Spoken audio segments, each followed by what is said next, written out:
Greetings, fellow travelers, and welcome to the Way of the Showman, where we view the world through the lens of showmanship. I am Captain Frodo, and as always, I will be your gracious host and guide along the way. And we're on this trip, and we're back on the trip after a tale around a campfire last episode. So now we're going to do a quick recap of where we were at. We are exploring showmanship as a form of play. And in the last episode we talked about this. We talked about my little dog Teddy and me going for a run. And the reason we did that, we didn't actually go for a run. We ran a lot.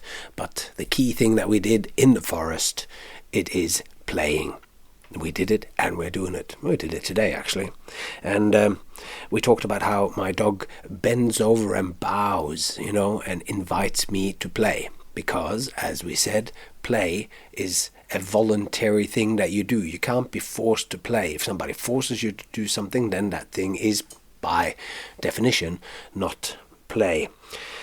And so that means that play is a state of being which is different than ordinary life. The things that we do when we play are not being done to do something else. We're playing because play is fun, because we want to be in it.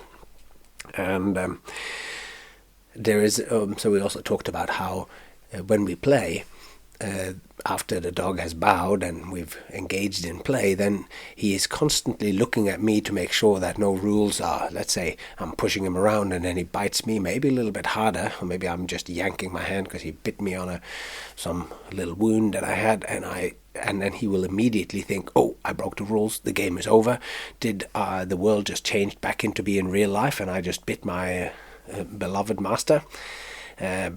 Of course, that wasn't what happened, and we go back into play. But that shows that we can dip in and out of play. It's a state that sort of exists outside of normal life, which already here can tinkle those bells, I hope, the metaphorical bells of that. This is what happens in a show as well. There's something here, like we can switch into the imaginative way of relating to the world, and we can switch back out of it again. So, if rules are broken, then that game can stop. And this also just draws our attention to the fact that there are rules within games. There are ways to behave that's acceptable and ways that are not. And if you behave outside of those things, the game, in a sense, ceases to exist. Like if you play soccer and all of a sudden somebody grabs the ball and runs over and throws it in the goal, the game has, in a sense, then ceased to exist. Much to the consternation of the people gathered, both on the court and watching in the stands. So there also we talked about how this could be, there's certain places that are more playful than others, and I'd say any kind of, like if you're in a forest or in nature, or you can play anywhere, but there are certain places that are more conducive to it. If you're at playing at outside some shopping center where it's all concrete and glass and that, or you're playing inside some government building, not the ideal place for playing, not the place that makes you most excited. So as we were coming to an end, it's kind of the last episode we were talking about how what is it that makes something play then? Like, what is it that makes when I'm pushing the dog in one way, he gets afraid, and when I'm pushing him in another way, when we're engaged in play, then he gets scared? Well, a lot of it has to do with intention. He knows that we are sharing an intention of behaving in a different way. And this intention, this is another key part of what we talked about last time and what play is for a dog. So, with that little wrap-up of a few minutes, it's time to delve in to the next chapter of play. So, the 5 criteria of play. We're going to get to those after we've spoken a little bit about how Saskia plays, my daughter. So this is child's play, and we're going to oppose that to a little bit, or it's got slightly different aspects than dog play. Because when I watch my daughter, who's 10, or she was when I wrote this anyway, watch her at the beginning of a game with a friend, they don't perform the sort of dog bow play signal. They don't bend forward as if they're about to pray or whatever.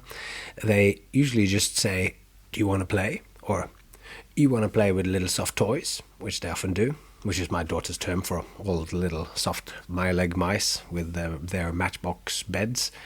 My-leg is some Danish brand of soft, small toy mice and rabbits, even pigs apparently as well now, which she has loved all of her life. And that she loves small 5 to 10 centimeter tall toys with furniture and inflatable rubber boats and living wagons has been a very lucky thing, because if she loved big dolls and child-sized kitchen sets, it would have been hard to tour with, but that's very much an aside. But still, the reality of play in my life. So with certain friends, the fact that they are going to play goes unspoken. They just launch into it without any preamble. It's as natural as breathing. When they were younger, even just a couple of years ago, the play was a given for all of them. But at 10, or now at 11, she's turned 11 now, some of the kids are well on their way out of the kingdom of childhood. The kingdom of childhood is something that I talked about in episode 14, if you want to expand your understanding of the kingdom of childhood and how we adults have colonized it, constantly push into the kingdom of childhood. But let that be as it may. With all the besties of my daughter, they of course they're going to play. Of course they're going to play. They sit down and start picking out toys, and the game proper hasn't begun yet, but this selection process, digging through the toy boxes, is certainly part of the play. It's all taking shape and coming into being as they pull out the many toys and the things which will become part of the game.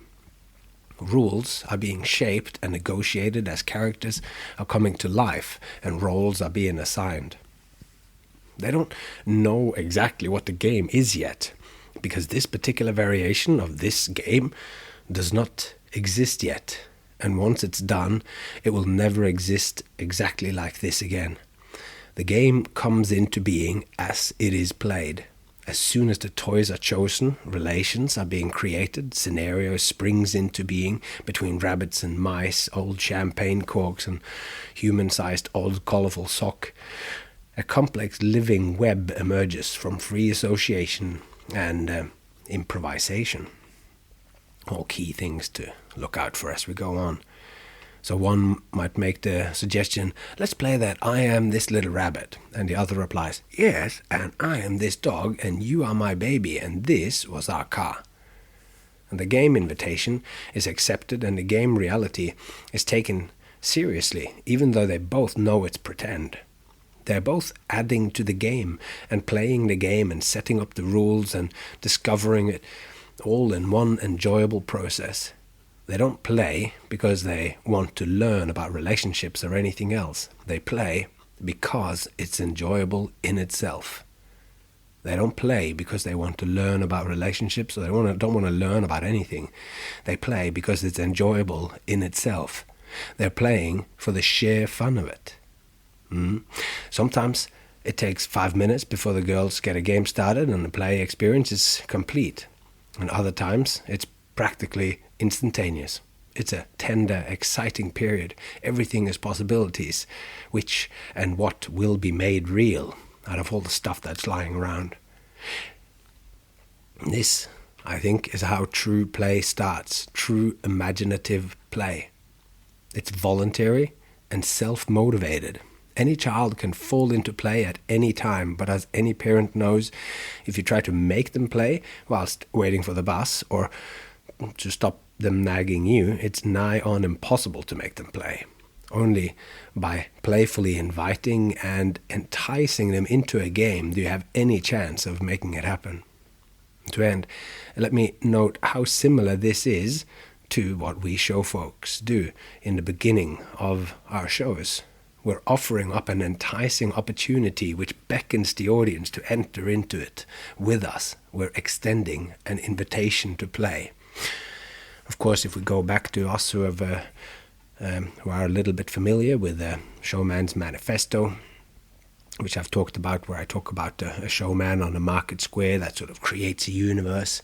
This is what happens in a street show in particular. You go out there and you're inviting them playfully to stop. You got that little shine in your eye and going, hey, are you ready? Are you ready? Are you in the moment? Are you here with me? And this is sort of what happens with my dog, or with any dog, where if you come in and you start to relate and actually see the dog in the moment, they all of a sudden you appear on the map for them. It's like, oh, here's a person. And I have this tendency, I do love dogs, and they come and sit next to me. It's about being in the moment, and extending that invitation to play is to be there together in the moment. So in England in particular, what I do is sometimes called a novelty act.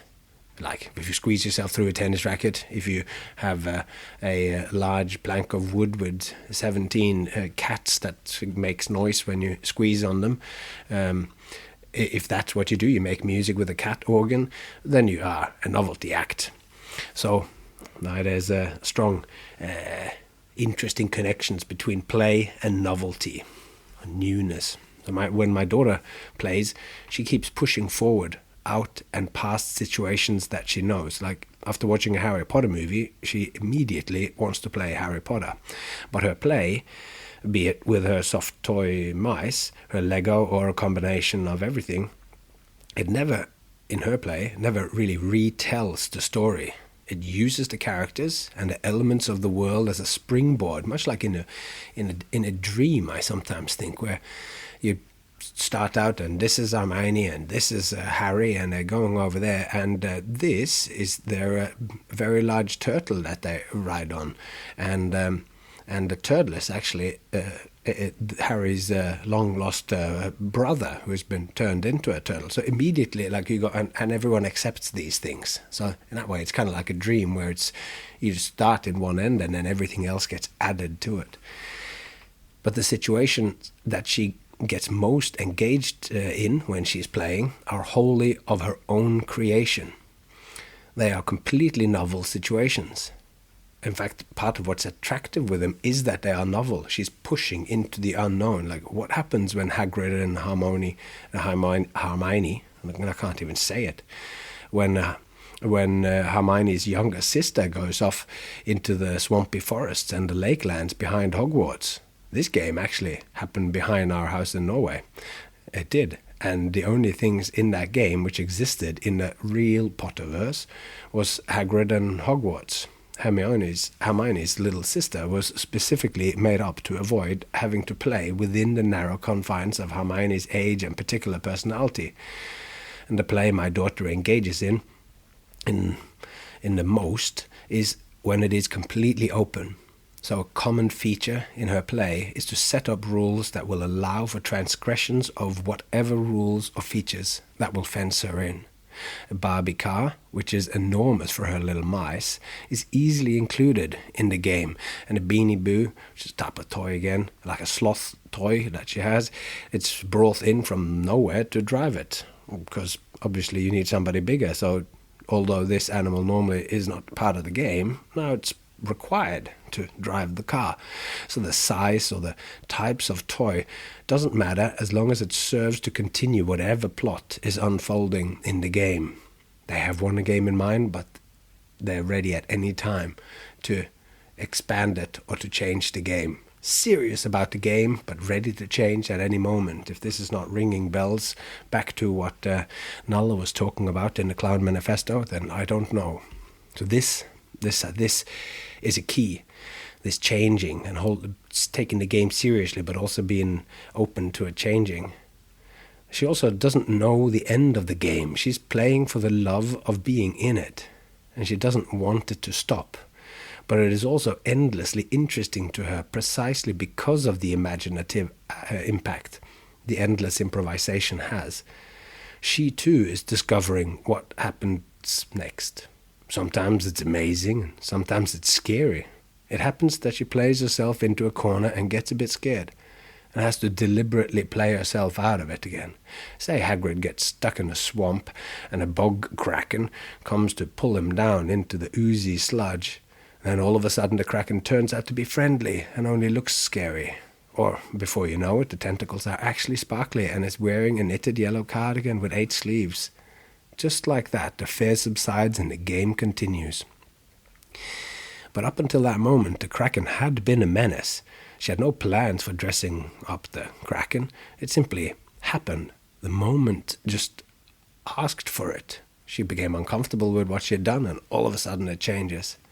As much as she made it up, that detailed, it happened in the game, almost like she was reading it in a book. It was something that happened to her as much as it was something that she decided to do.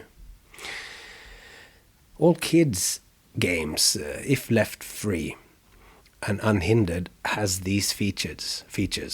And I'm talking then about games, not like soccer or so, that has its own games, but we'll talk more about that. But like free imaginative games, that's what I'm saying, they're free and unhindered. They have these features because they're not just going over and repeating what they have seen.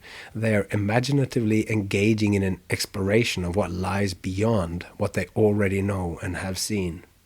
Their approach allows them to fall into novel territory, adjacent possibles, and whole universes of what if.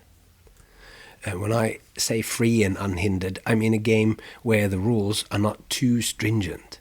Sometimes two kids might get together and their ideas of how a game might be played diverges from reality or how the rules laid down by some of the characters of a book or a film or whatever. And you know that maybe they need to be bent because if they don't bend them, then the game can stagnate. If they follow the rules too much, the games frequently comes to what the kids experience as a premature end. Further, if the imaginative, improvisational aspect of the game is hindered, the game might not even get off the ground, and they experience this as boring. As soon as the game gets boring, the game ends. Or one kid is in the midst of a game, but maybe they've been bossing the other one a little bit too much and telling them what they can and can't do, and all of a sudden that other kid who was just moving some stuff out of the way found a book and started reading. Boom, game is over. The experience is boring and you're not motivated to play. The game just ceased. So, I see in this kid's natural desire to play, the kind of game that they're playing is what James Carse calls infinite games. Like, we're going to talk more about that later on, but James Carse says there are at least 2 types of games, the finite game and the infinite game. The finite game is played to be won, and the infinite game is played to continue playing. The reason why I'm thinking that the kid's natural desire to play is like an infinite game is that the reason why they play is that you're just going to continue to play. That's the goal of the game, not to win it. The rules in these kinds of games, like if you're following them too stringently, then it gets the sort of inbuilt features of finite games that you can win, that the others can tell you that you can do or can't. And if the rules are solid, then you can play to win. And the adventurers, they seek a treasure and then they find it, and if you find the treasure, then that could be the end of the game, done. But what the kids really want is to play. It's to be in it. They want it to last, and for it to last, the rules must be transgressed. Bent and novel things like cheery krakens and cardigans must be allowed to enter the game. Without the persistent experience of being smack bang at the center of an unfolding, something which is happening right there and then, chances are the game ends. The best and most engaging play happens when the game gets to the edge of the rules, and then through the events unfolding in the game, the rules are transgressed. Sometimes these moments can be mind-blowing for the children. They have gotten right to the edge of the rules, and when all of a sudden something new enters the game, the soft toy mice are so small that they have to jump to look over an orange, encounters a huge blue car. It's way too big for them. From the outside, I see that the game has moved off the rug, the soft rug where it sort of started, and into the hallway, where there is a shelf with some of her other toys. Among them, the big, blue, unauthorized, made-in-China knockoff car that she bought at Savers in Las Vegas, and we carried it with us to Norway when the pandemic forced us to leave. And in the game, I think the mice are on holiday or when they encounter the enormous car. She's in the territory of Jonathan Swift's hero Gulliver and his travels to the land of giants. She has successfully, my daughter, has successfully created a moment of huge drama. The mice, which all share the same scale and their accessories are all sized to fit them, then they see the huge blue car, and in reality, it's been within the sight of my daughter all the time, but then the mice, as you know, they've traveled by an absolute chance. They arrive at the shelf, and it becomes clear to the girl who's playing and the mice that it's like they see this car. It's standing right there. Next to it stands another toy. And there's a plant on the shelf above, and there's a lantern with a candle in it that has a door that can be unlocked and open. And the lantern has been in many games, never as a lantern, but as a prison and also as a spaceship. But today the lantern is invisible to the mice. They only see the oversized car, and boom, rules are exploded. Transgression has happened. The game has transcended, and she's into novel territory again. How are they going to drive this car? I mean, spoiler alert, because I got the wrong end around here, so this sloth is going to come into it, but how that happened, you're going to have to imagine yourself, play yourself into it. So this is why adult-controlled or teacher-steered play isn't actually play. It is an activity that's related to play, but it's not really play. It's a finite game. It's not an infinite game. It's a game, in a classroom when a teacher says, today we're going to play shops and learn about the use of money. Then it's dead in the water. It stops being play for so many reasons. For a starter, they all have to play. And real play is something which comes from within. It's not imposed from the outside. It can respond to the outside, but this needs to be organic and spring from the children. And when a teacher corrects the game by pointing out that this or that behavior isn't allowed, whatever play that had spontaneously erupted, like something fun had started to happen in the shop, and the teacher goes, no, that's not allowed, as long as that is not a negotiable thing. When everyone thinks it's fun, that the rules of the game has been met and transgressed. Maybe they know that it's not allowed to do that thing, but when a teacher says no, then they snuff it out like a candle. The game, whatever it almost was play there, but then the teacher goes, no. So when the teacher states that they are going to play to learn about money, she is also saying that this is not real play, because play is played for the love of playing, not to learn. We're not playing to learn, we're playing to play because it's fun.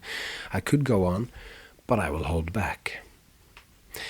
So, we've spent last episode, and well, not the last one before last, because last one was the anniversary 100 show episode, and we all followed the showman to the new world. And now we've spent, anyway, this will be the second episode where we trying to understand what play is, but it is a little bit, as it turns out now, it is hard to define what play is. In fact, defining play is a little bit like pinning a butterfly, and I guess that's what I'm going to talk about now, talking about what play is, or how defining play is like pinning a butterfly. Because we've now looked at me playing with a dog, we've had a peek into my daughter playing, and this is what play looks like. But from those descriptions, it's still not easy to draw out the definition, since there are so many kinds of play. And to make it more complicated, the word itself takes on different meanings when combined with other words, many of which on the surface has little to do with the kind of play that we've just described, so still probably rather vague and hard to grasp, even though until we asked the question, what is play, we knew what it was. Because it does not come as a surprise that when we consult the dictionary, we find pages and pages of definitions for all kinds of different aspects of play, like to engage in an activity for enjoyment and recreation rather than serious or practical purpose, as one definition, and to amuse oneself by engaging in imaginative pretense, or take part in a sport, that's another form of play, or to represent a character in a play, performance or film, and many more, literally pages. And to add to this, getting back to this, to the plurality of meanings of the word play, it's when it's coupled with other words, like I mentioned before, like to play something down means to represent something as less important than what it actually is. Oh yeah, I fell over now, but it wasn't painful. This limp I've always had that. Whilst playing something up can mean both to exaggerate the importance of something, as it can also, if a kid is playing up, then it means that they're misbehaving. So you can play something down, you can play it up, but you can also play with something. We can play on words, or we can play off something, or we can wait to see how a situation plays out. So you can play out or off or on or up or down, or you can play possum, you can play dumb, play the flute, or just play it cool. If something is a definite thing, it's pretty easy to define. A brick is a rectangular block of fired clay, and a chair is a separate seat for one person, or perhaps more poetically, it's a gift of rest for one weary traveller. Whilst when we are dealing with things which actually aren't things, but rather processes, as we've spoken about at length, it is harder to define. If I had to describe it, one aspect that I find important is that it's a way to do things. It's an intentional attitude one can have whilst doing virtually anything. We looked at running before. I was in the last episode where we said that if me and Teddy, like if sometimes when I run, it's for play, and sometimes when I run, it's to run for the bus, and it's not play, it's just annoying. But we looked at running, and kids can run like mad when they're playing. But if they are made to run for a fitness test at school, that same activity, same amount of running, turns into a cruel and unusual punishment. You can run playfully or seriously or painfully. Your mindset changes the nature of the thing. Just like how the pains you get after a hard session at the gym would be debilitating and super scary if they arrived out of nowhere as part of some sudden onset medical issue. And the characteristics of play are so plentiful that it's hard to pin down, because pinning down is in a sense what a definition does to something complex like life, art, or play. Much like how we pin a butterfly down to place it on display allows us to grasp certain aspects of the butterfly's nature, like its beautiful colors and its intricately detailed face and proboscis. Is that how you proboscis? It's probably how it is, that little sort of elephant-like trunk that they can roll out and stick into flowers and whatnot. Whilst when you pin the butterfly down, killing it, other facets becomes impossible to spot. When the butterfly is pinned down, it becomes a thing, whilst really it is a process. Like life is a process. The butterfly has the fact that it is alive means that it is a process. Food is going in one end to continue the out of equilibrium state that the butterfly is in. It's on its way to becoming dead, but as long as food goes in and excrement goes out the back and enough energy is coming in, then life will continue. The process will continue. So if you pin down anything that is a process, then we tend to lose sight of all those features which shows it as a part of a greater whole. A butterfly is a living, breathing, interconnected organism with so many different relations to flowers, birds, the sun, and the summer, and even in fleeting relations, like when it catches the attention of Teddy, like my dog. He might notice one and start running after it, and that could be the end of the butterfly process, but it very, very rarely is. If we're out walking in the forest or whatever. So, in defining something, we are foregrounding certain aspects which necessarily backgrounds others. So, to get some grasp of what play is, the solution that most experts, scholars, and play advocates use is not so much using one definition to catch everything, but it's rather to describe play using a list of criteria. And the list of criteria then is a bit more open-ended. Each point can be related to each other and be seen in the light of each of the others. And there are many different variations and elements which are included or excluded in the many versions of these lists of definitions of play. But the following list, the following 5 that I have selected, have such broad agreement amongst experts and scholars that if any activity does not contain most, if not all, of these characteristics, then it is not play. So, we're getting here to the end of it, and as we go through these 5, we will see that we've already spoken about all of them. But having them as a list, having them as 5 different aspects of play, will help us as we go on to try to pin this living butterfly of play down. Criteria 1, most important perhaps, is that play is fun. It's intensely pleasurable and enjoyable, so when we play, we don't want it to stop. Play is fun, intensely pleasurable, enjoyable. We do it because we love it. So when we play, we don't want it to stop because it's nice. Criteria 2, and we've talked about this, play is self-motivated, which means that it has to be entered into voluntarily. And of course, they're sort of, we can see already that they're sort of interconnected and everything. In the next episode, we're going to talk in detail about some of these things, but we see already that it's self-motivated because it is fun, because it is pleasurable and enjoyable. That's why we want to do it. So it's motivated from inside ourselves. We're driven, and we're not driven. We're sort of pulled towards it. Is probably more what I want to say. So we enter into it voluntarily.